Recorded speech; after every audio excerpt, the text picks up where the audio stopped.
Hello and welcome. Really pleased that you can join us today. It's actually quite an interesting day. You might notice that my name has changed.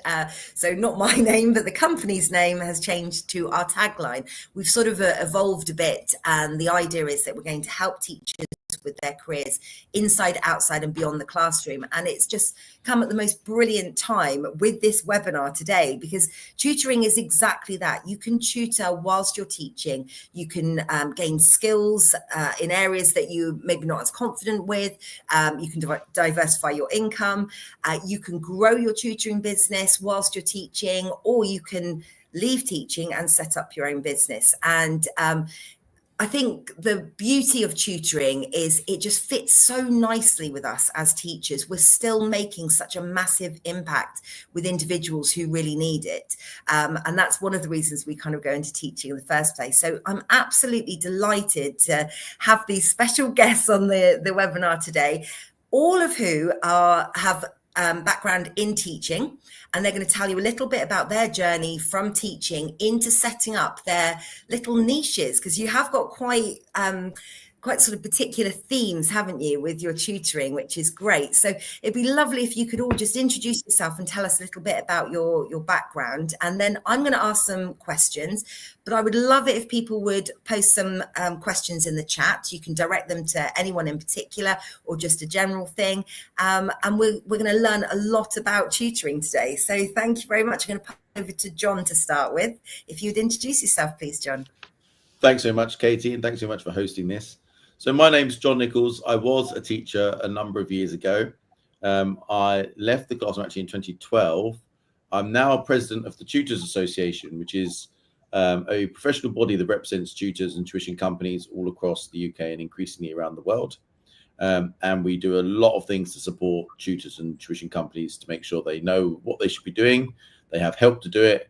And they have lots of networking events, National Tutoring Awards, National Tutors Conference, international trade missions, opportunities to meet each other in regional networking events, and obviously online as well. So we do a lot of things. We offer a lot of different benefits. My personal journey was that I was a teacher for a couple of years, then I went into tuition.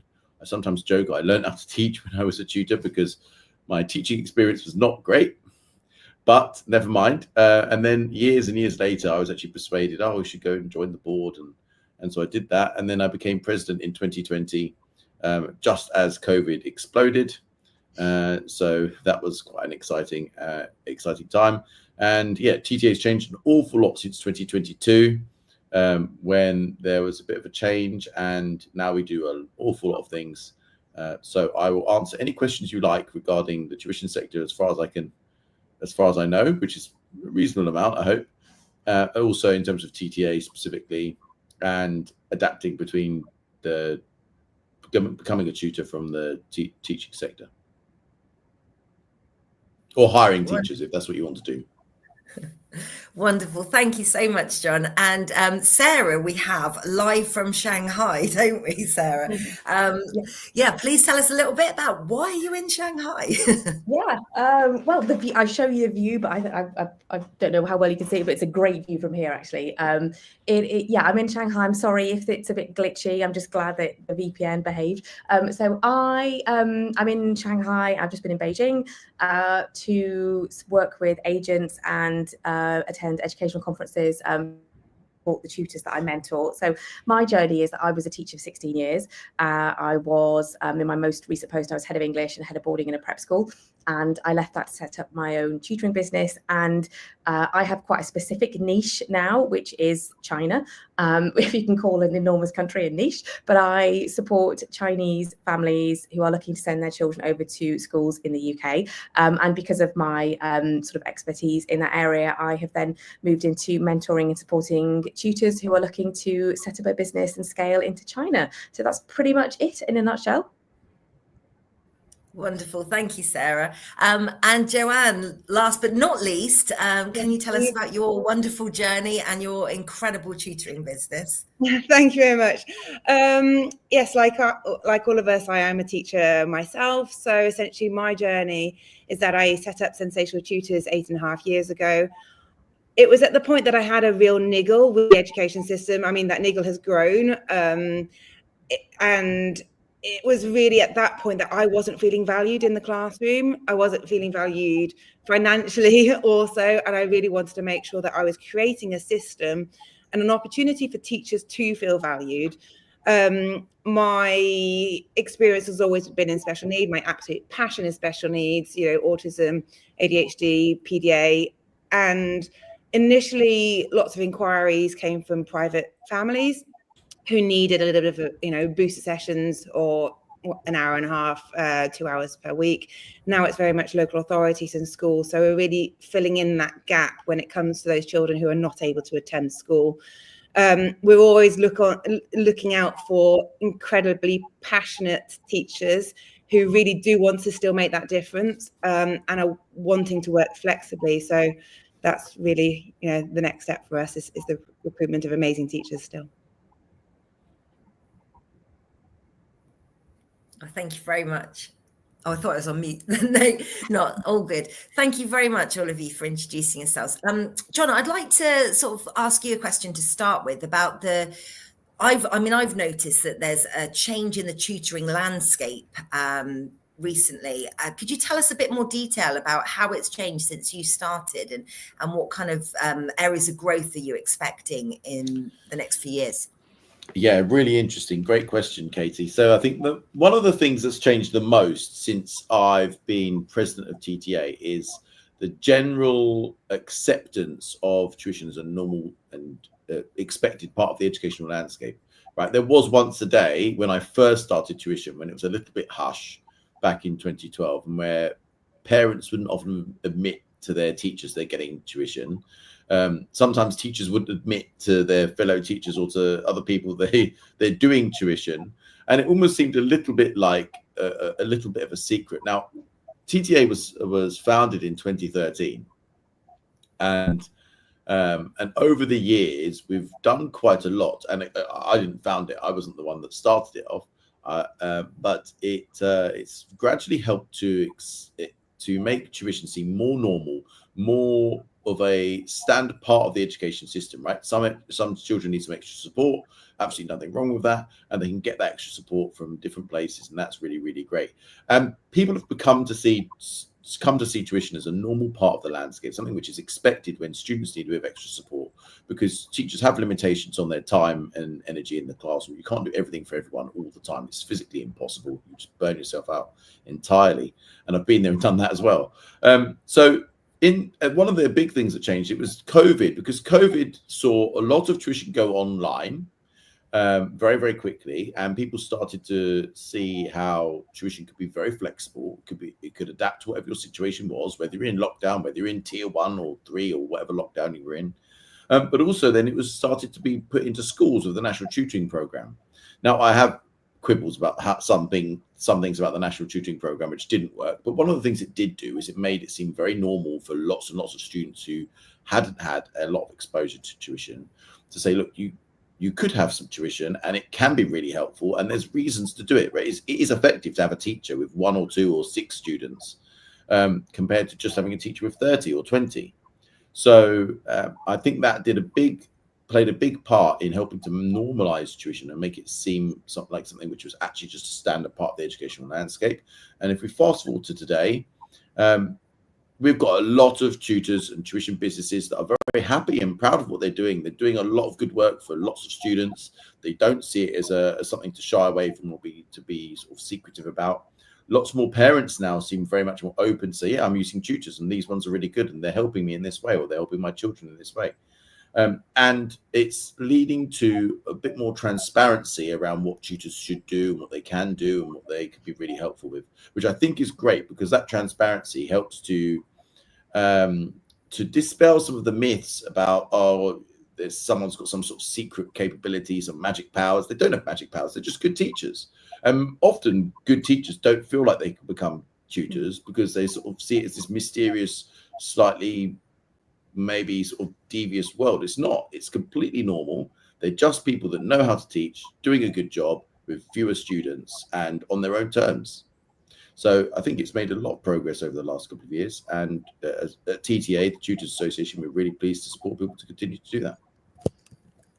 Brilliant. Thank you, John. And John mentioned, Sarah, about the online tuition. I'm imagining that, 100% of your tuition is online. Is that right?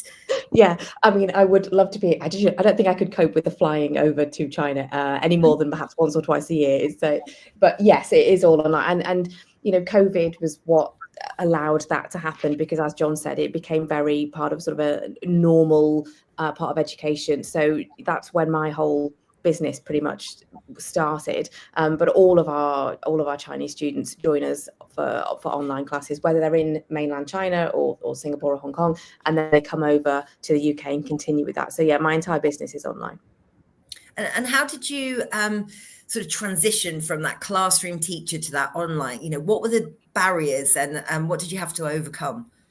Yeah, I think I don't want to say I was fortunate to do it during COVID, because it was a pretty awful time, wasn't it? But because of that time, I was able to easily start doing some tutoring in a way that it would have been impossible before, both because of the time, but also that parents, I think, were a little bit resistant. I certainly wouldn't have even considered trying to offer online tutoring, but it did become something that was quite straightforward. And then it grew, and I think when I left my role, I had a handful of students. I didn't have many. So my biggest barrier was, okay, am I going to be able to make it work? But I had I didn't have a lot of time to make it work. So the onus was on me to act quite quickly. And I'm pretty tenacious. So I did make it work because I had to.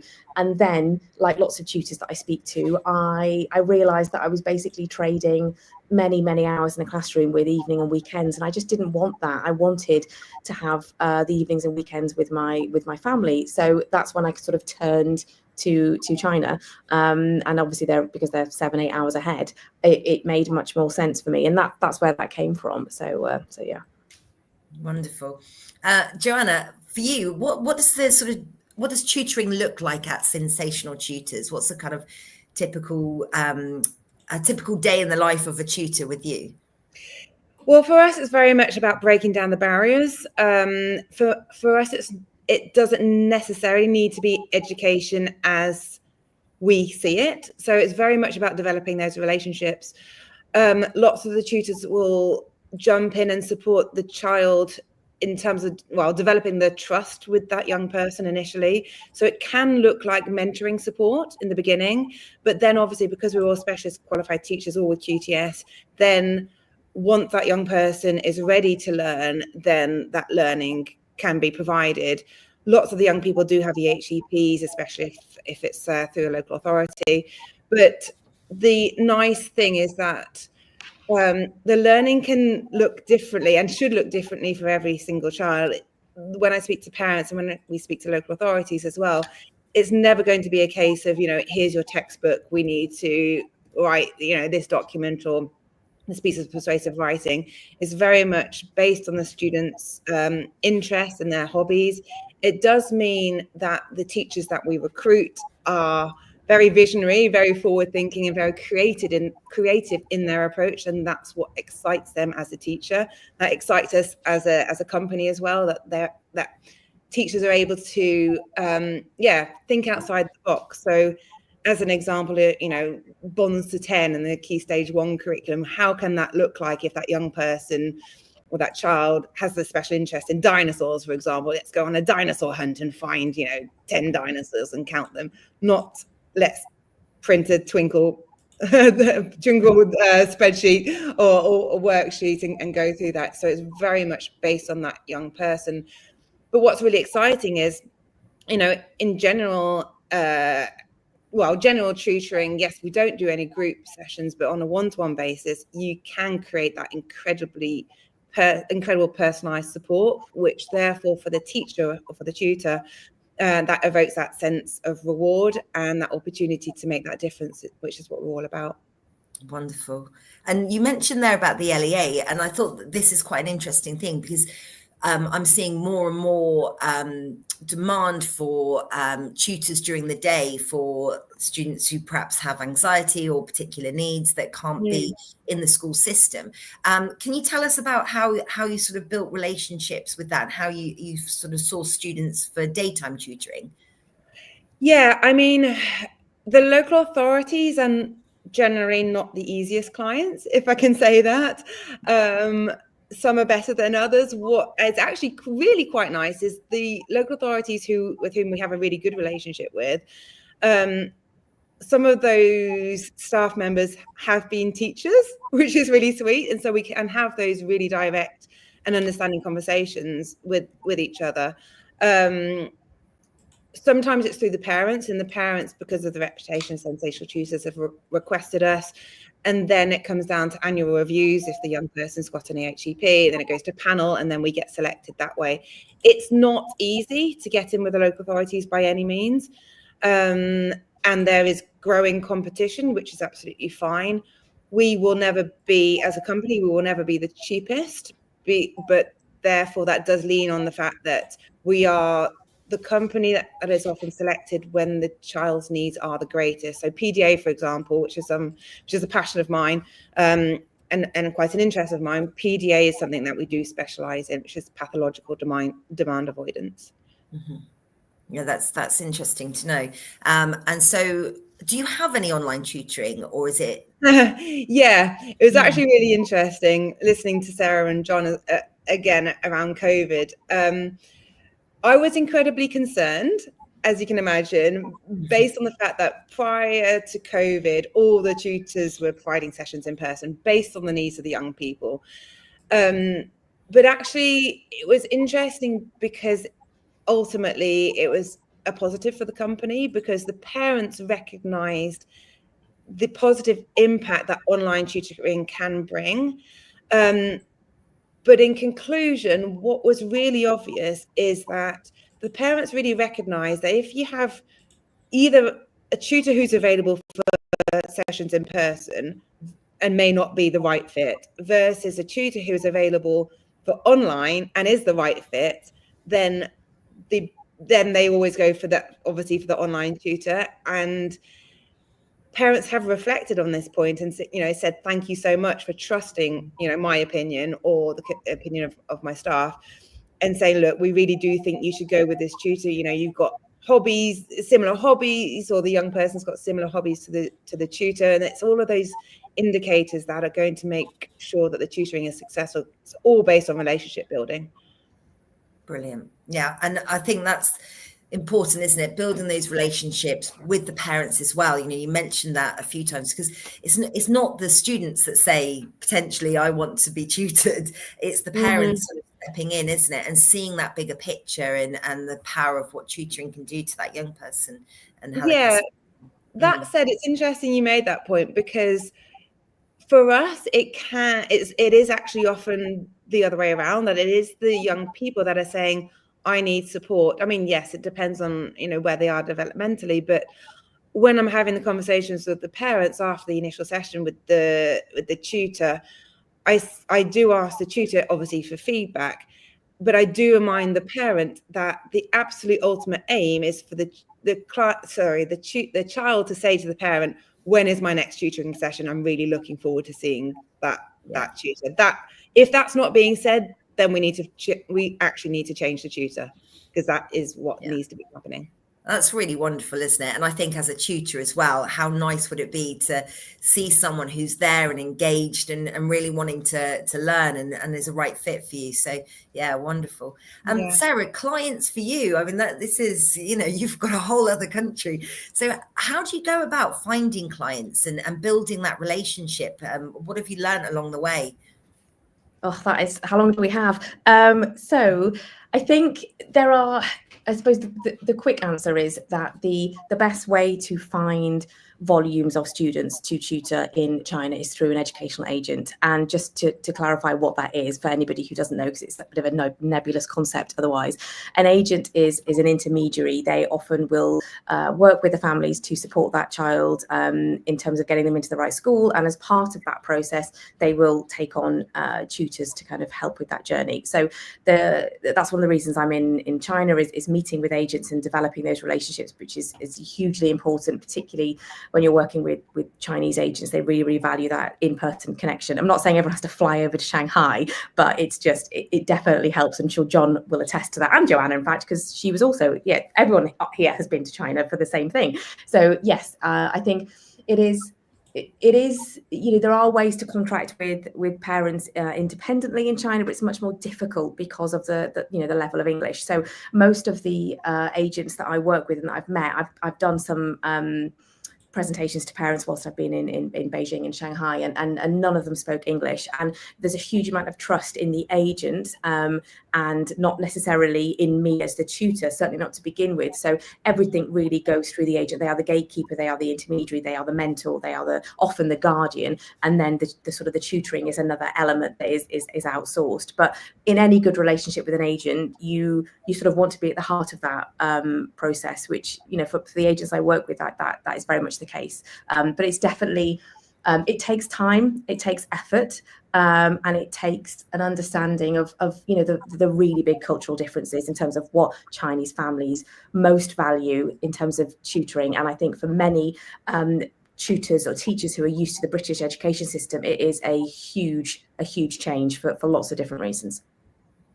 Yeah, I can imagine. John, I wanted to ask you about the sort of tips and advice and guidance that you can give for people who are just starting out. So Chris here, he's just saying he's just starting as a tutoring, computing, computer science, games design, media. How would someone like Chris, who's right at the beginning of this journey, how would he find those students? What kind of tips can you give him? Absolutely. It's a really great question, actually, because one of the barriers to getting into tuition, especially in the past, was, well, how am I going to do it? I mean, am I going to get any money? And how is it going to work? And these sorts of questions. And people are scared because it doesn't necessarily come with it's not like walking into a different salary job necessarily. You're almost going to be creating, well, you probably will be creating your own business. So you'll be starting things from the beginning. Now, it's a path that many tutors and tuition businesses have gone down. It's definitely possible to do. A couple of bits of advice.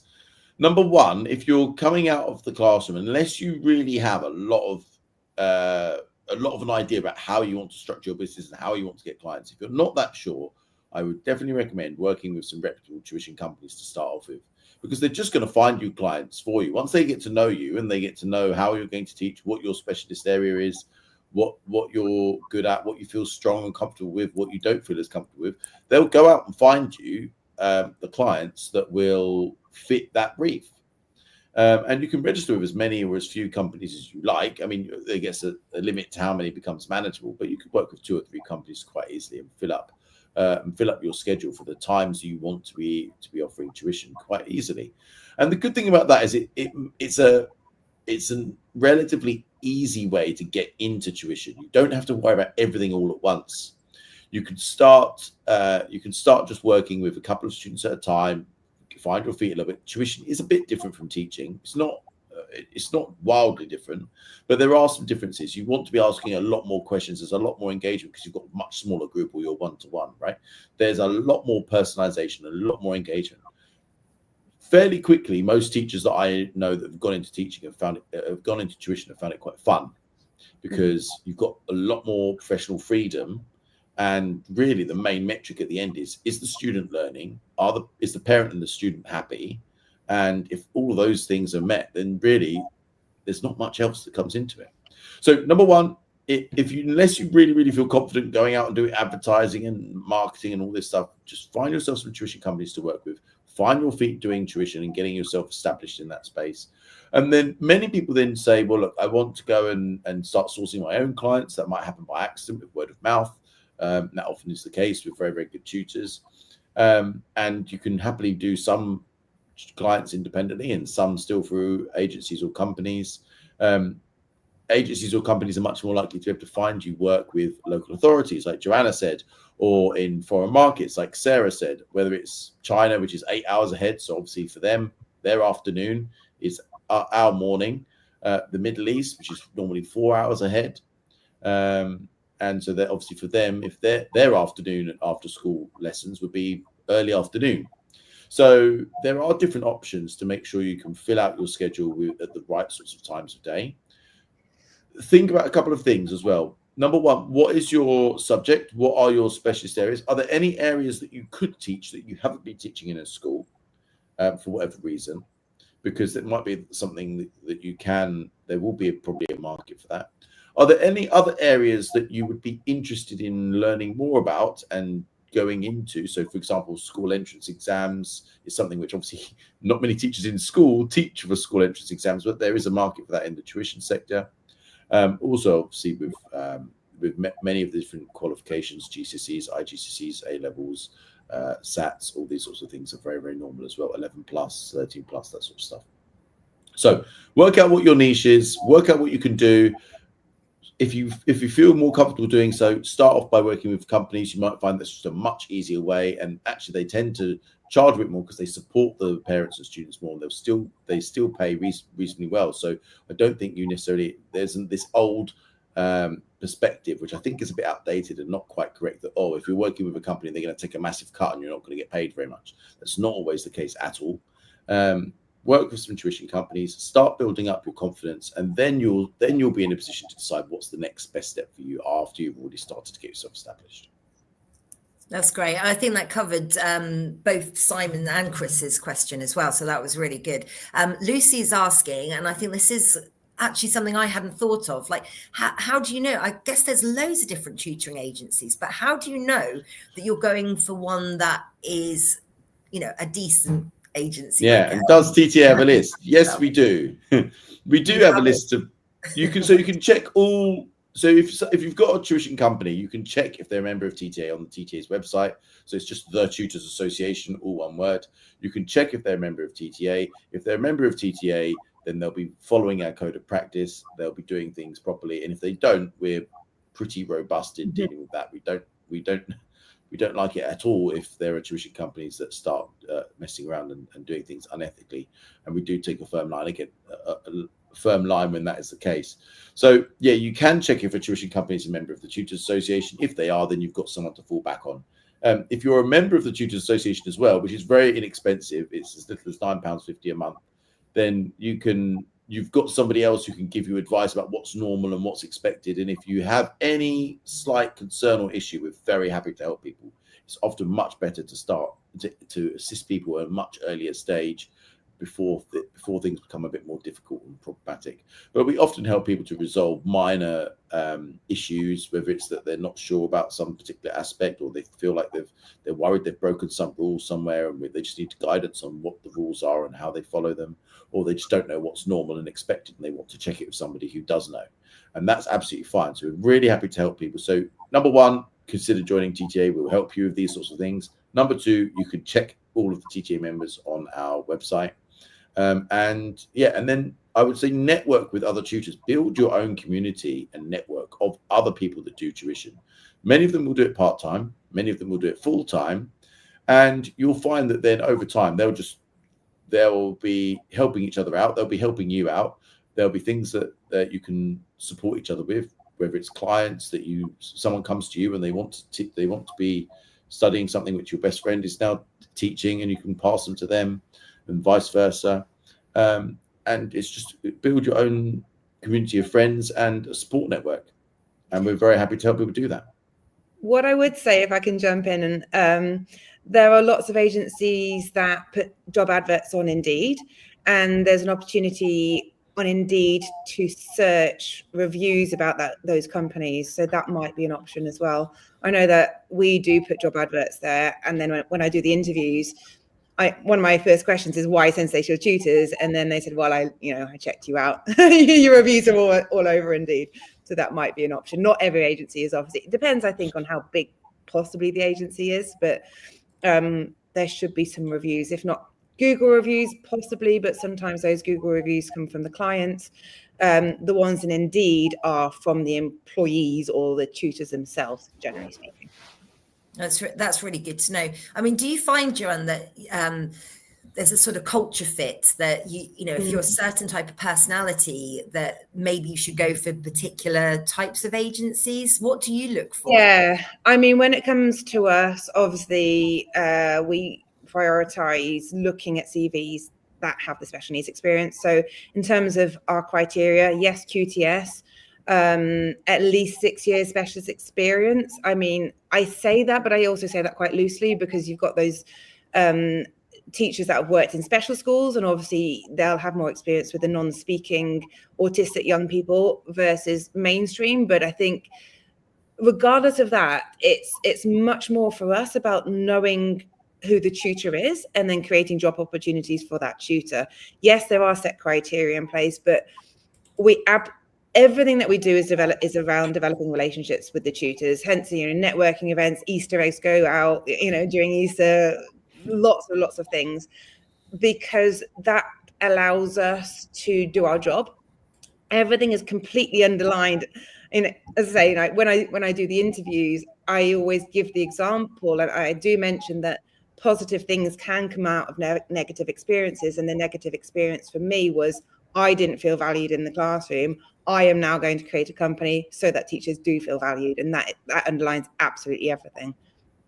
Yeah, perfect. And Sarah, there's obviously a culture fit that you're going to need because you're straddling two cultures. So how do you go about finding people that you feel are going to be good for that kind of international tutoring market? Yeah, I think that is a really good question. And, I have a small team of tutors who I think really, really get that. And similar to what Joanna said, all of my teachers they're tutors, they're all qualified teachers. They've all been teaching for some time. I think it's hugely important that they've got experience of the exam and the entrance exam market, because the Chinese families we're supporting, they're coming over for 7+ or 11+ or 13+ or GCSE. There is a target in mind. So for me, it's making sure that those tutors have got that specific exam experience. If they are examiners, even better. But in terms of sort of understanding the culture, it's about, the tutors that I work with need to recognise that Chinese families are hugely supportive.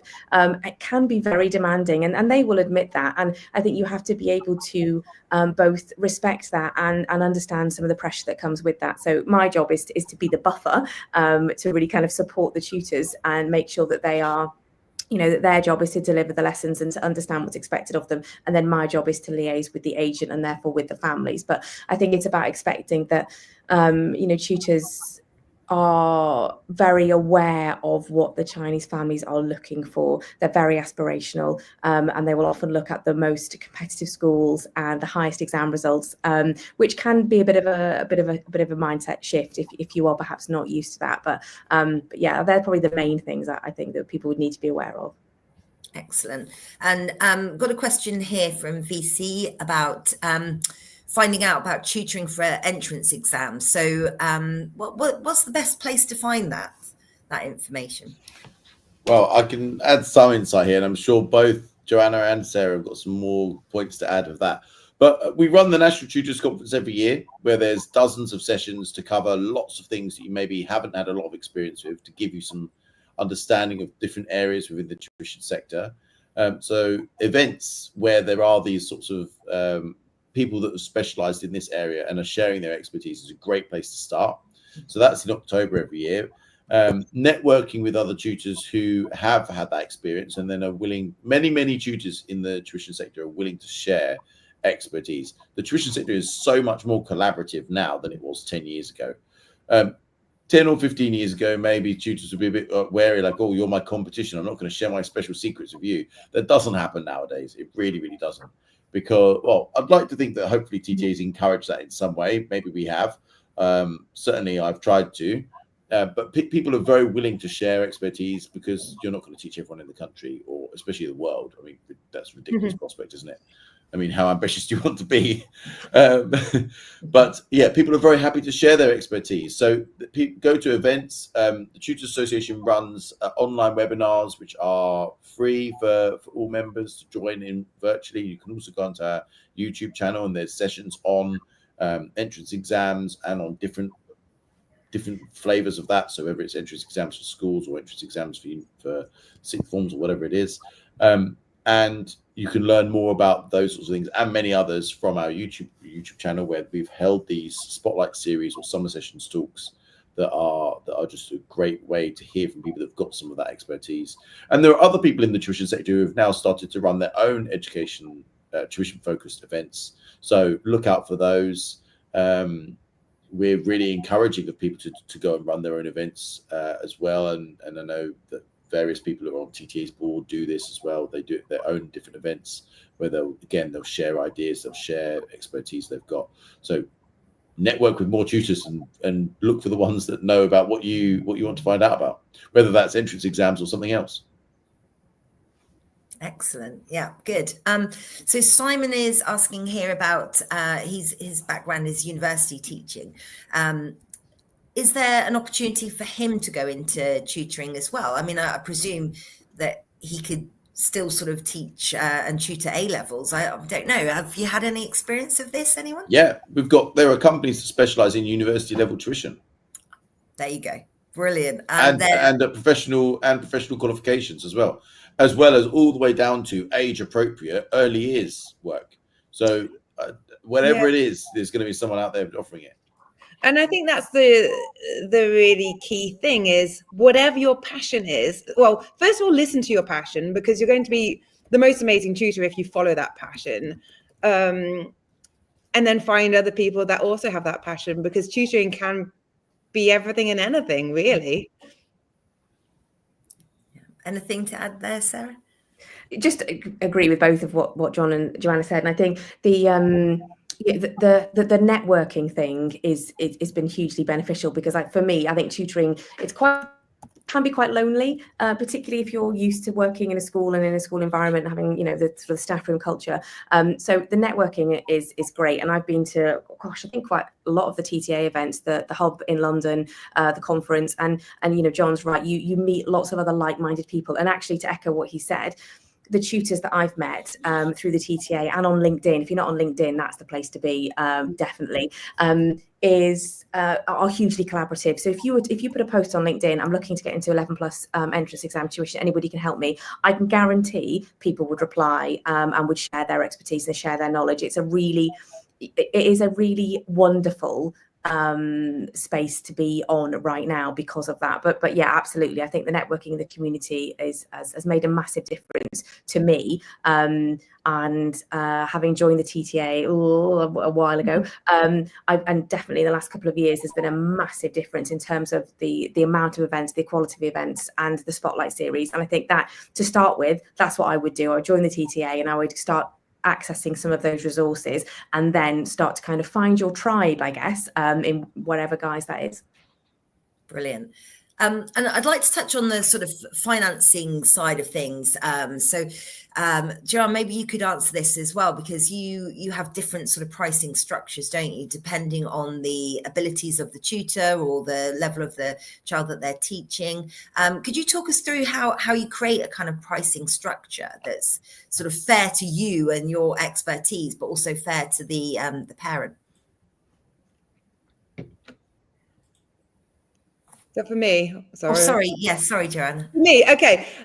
So ours is a very different business model than most other agencies. So essentially, we're an introduction agency, and so the tutor sets the overall amount. So the tutor will have a conversation with the client and discuss what that amount is. The percentages are that essentially the client will receive 2 invoices per month. One is for 70% of whatever amount they agreed, and then Sensational Tutors will send another invoice to the client for 25% plus VAT. But our whole philosophy and vision is that because of the expertise and experience and skills of the teacher, I feel like they should be in control of working with the client.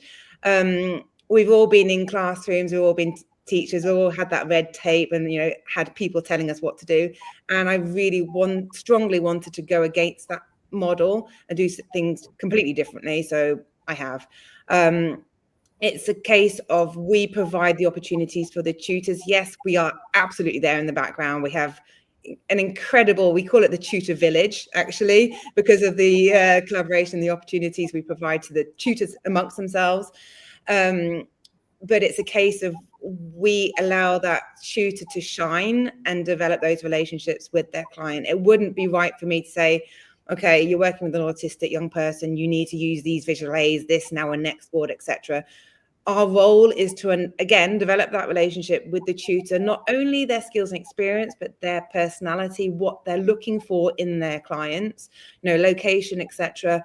What kind of client do they want to work with, so that they again feel valued, so they're able to make that difference. They go ahead and just provide that amazing service, and then we'll be in the background as well, saying thank you. Yeah, that sounds like a really lovely way to run your business, actually, giving that teacher a bit more autonomy as well, which is something that potentially we do miss in the classroom, don't we? More now than ever. So yeah. And it all comes back to my experience in the classroom. Not saying, I absolutely love teaching, and I think that is the thing, that because I'm so driven by making a difference, but equally there were things in the classroom or working in a school that I just absolutely didn't agree with, because they weren't those elements weren't in accordance with helping the children. And so I really wanted to create a system and a company that was all about the children, absolutely, but so much more than that. It's all about the tutors. Wow, powerful stuff. And Sarah, with the international market, do they set the rate, or do you have to guide your tutors on what sort of rate they can expect for an hour?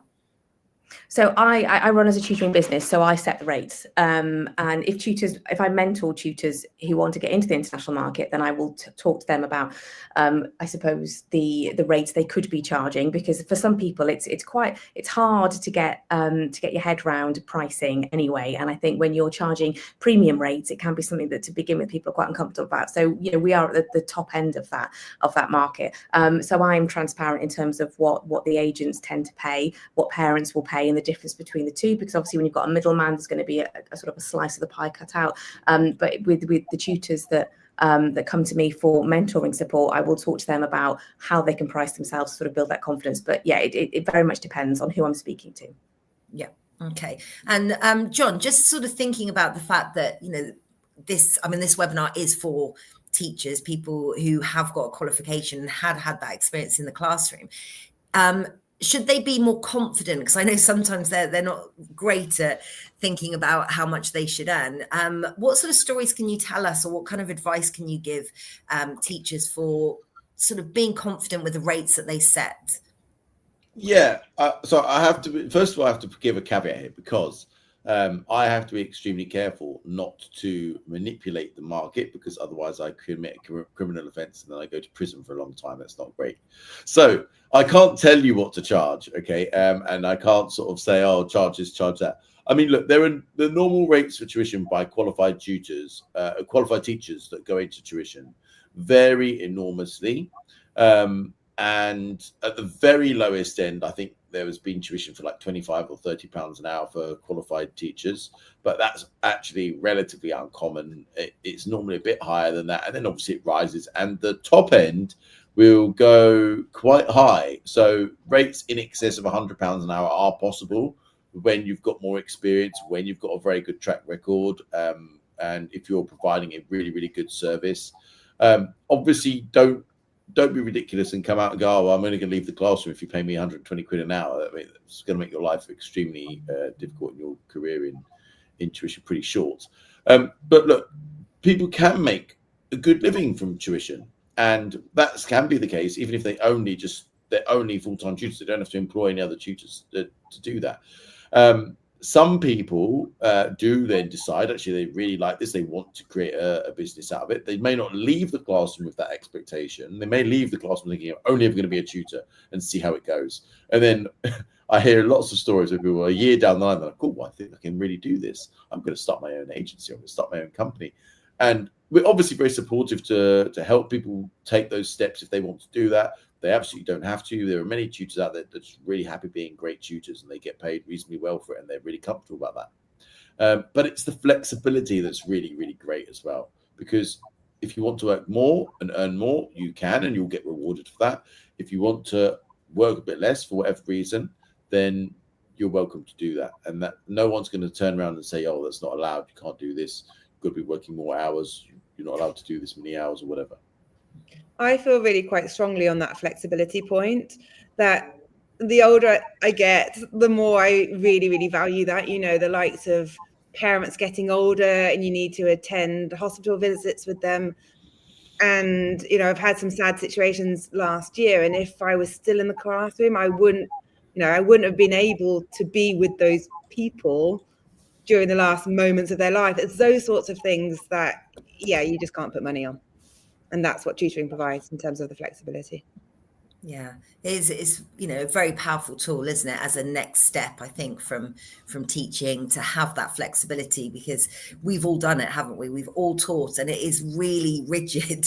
You have to be there at a certain time. There's 5 lessons you've got to get through, and you can't leave at particular times either. And so it is a very different world, isn't it? Sort of stepping into this sort of a bit more freedom, I guess. And that's what you could gain, I think, from sort of building and growing a tutoring business. You could gain that freedom if you felt you needed it.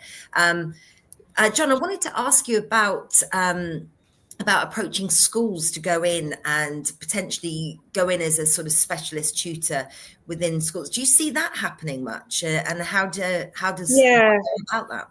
Yeah, more and more so. It's actually quite nice, those opportunities, because, as we know, there isn't enough training for teachers in the classroom.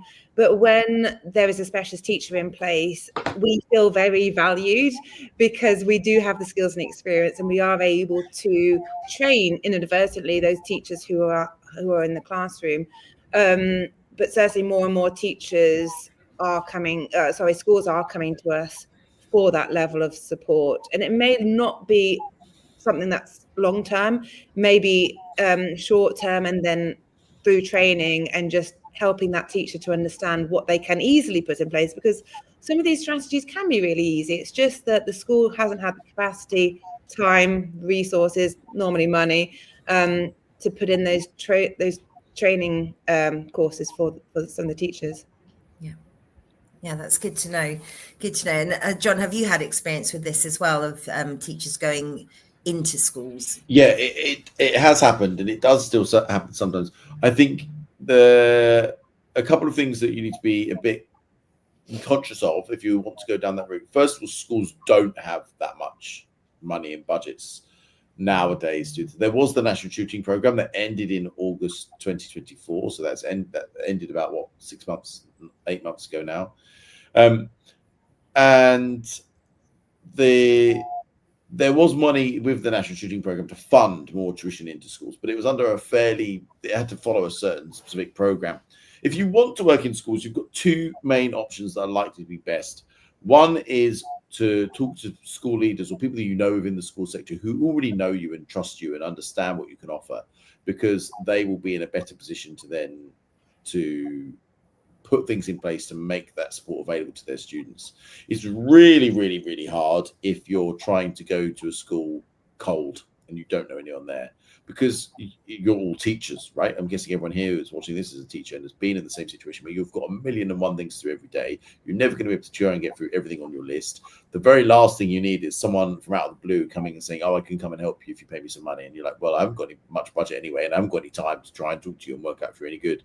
So it might be really, really hard if you're talking about going out to schools cold. And I don't think personally as well, you can pay services to mail out 100 schools in your local area. I don't think they normally get very good returns. So I don't think that's a good way to go down.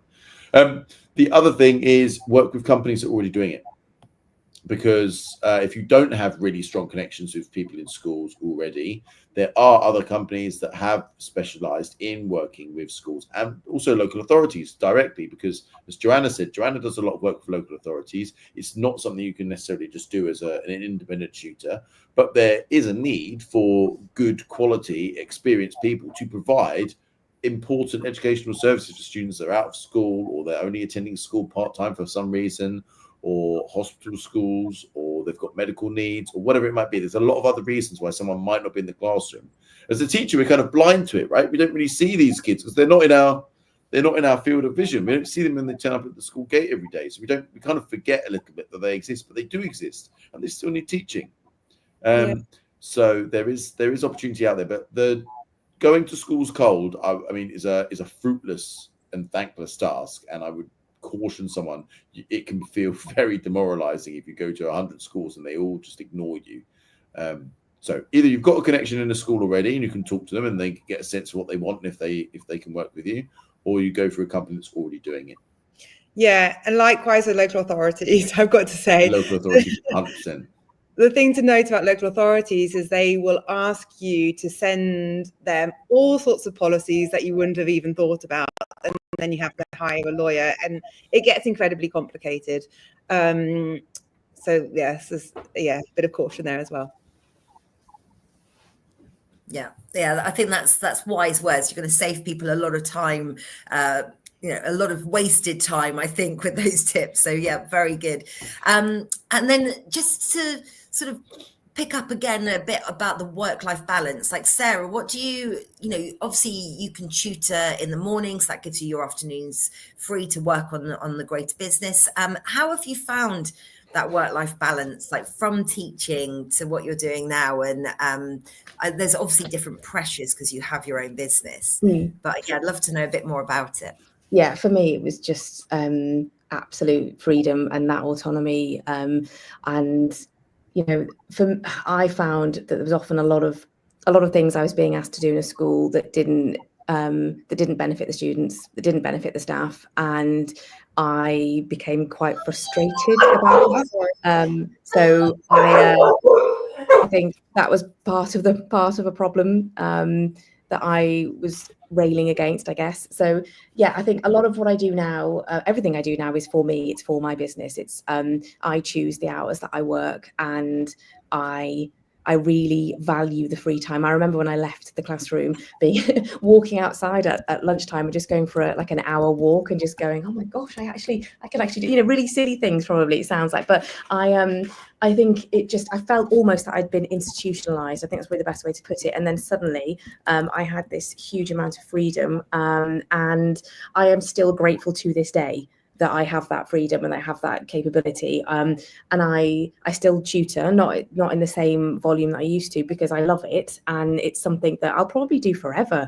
until I'm replaced by a robot. But for now, it's something that I will continue to do because I get so much enjoyment out of it. But yeah, it's the freedom, it's the autonomy, it is the flexibility of being able to tutor wherever I want, whether it's here in Shanghai or in England or anywhere else in between. And I think for me, it's something that I treasure. It's wonderful. You won't be replaced by a robot, don't worry. Okay, I'll take that as a compliment. There's no robots that are ever going to be as good as you guys, you and other people like you. I do feel that it is one area, isn't it, that is kind of a bit AI safe, is because picking up on those subtle kind of nuances with the children. I think, Joanna, you're probably there's a lot of subtlety that you're going to have to pick up, and maybe not so subtle as well. That you really. I'm imagining with some of your sessions, because I know when I tutor, you change and adapt as you're going along, almost live, aren't you, doing this for the best needs of that individual? Do you find the same thing? For us, it was actually really interesting because this year we exhibited at BET, which was massive. It's all about tech, but lots of the conversations are around AI and the benefits of AI. But equally so, you had that other group of people that were saying, okay, but it's all about the relationships. And so I was on a panel, fishbowl panel discussion around teacher retention, actually. And again, it came up there. It's all about trust and warmth, and that's something that AI can't provide. Yeah. And thinking about AI and thinking about the future, I'd love just to end this webinar with finding out a bit about what each of you are excited for within your own businesses, about what 2025 is going to hold for you, and what kind of exciting plans have you got? So, Sarah, do you want to go first? Yeah, I mean, for me, it's all China.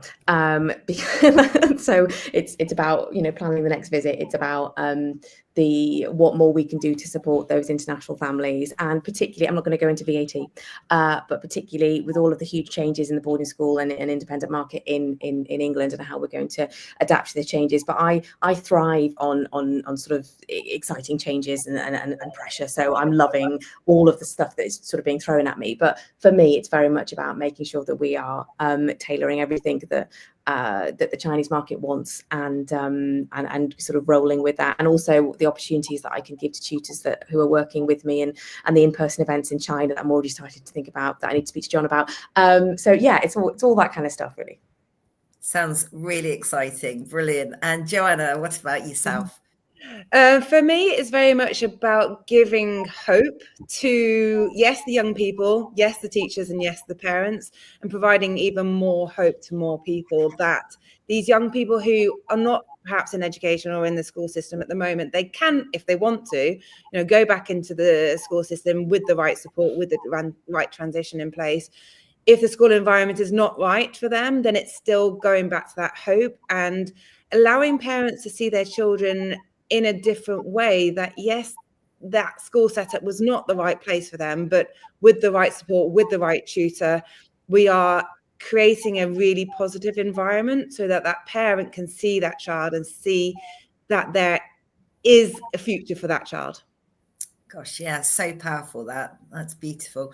And John, with the TTA, what are you excited about this year? I know you're super, super busy. I'm very busy. We're excited about a lot, right? TTA is doing a lot these days. Amazing events. If you're interested in learning about some of the and networking with some of the best tutors, please come to any of our region events or National Tutoring Awards, which is in July, or the National Tutors Conference in October. Meet lots of people, network with lots of people. Our membership's nearly doubled over the last year alone, which is amazing. Wow. We help people all over the world. I've just come back from China. We're going to be probably doing a mission to the Middle East later this year. We help people in the UK, whether it's just dealing with regulation or problems, free guidance and advice for members, all these kinds of things. We're doing a fantastic job. I'm really, really grateful to our whole team and all of our members. And yeah, if you're interested in getting involved in the tuition sector, very few people who like to work hard and achieve things have not liked it and have gone back. So yeah, it's a well-trodden path. It's not something which is completely alien and it's got no chance of working. Lots of people have done this, and if you are interested, you can give it a try. Yeah, and I think that's a really good point. Yes, it's difficult to make that decision to jump from the classroom into tutoring, but once you've done it, it only ever goes that way. You don't ever go back in the classroom. No, and I'm not, like, very, very few people I know of have ever gone back. Yeah. I mean, it is a wonderful sector and it's growing nicely. And thank you so much for all of your insights into your particular niches as well. It's just been lovely to chat to you today. I will put links for the Aster Academy, Sensational Tutors, and the TTA into the comment box, so you will have those, so you can click and learn a bit more. And I guess you're all happy to be connected with people on LinkedIn. If people have questions, that's a good place to reach you. So I'll put some links in for your LinkedIn pages as well. But thank you so much for giving up your time today. I really appreciate it. And thanks everyone who joined us live. And yeah, wonderful. Take care. Thanks, Katie. Thanks, everyone. Thanks. Bye. Thank you. Bye-bye. Bye.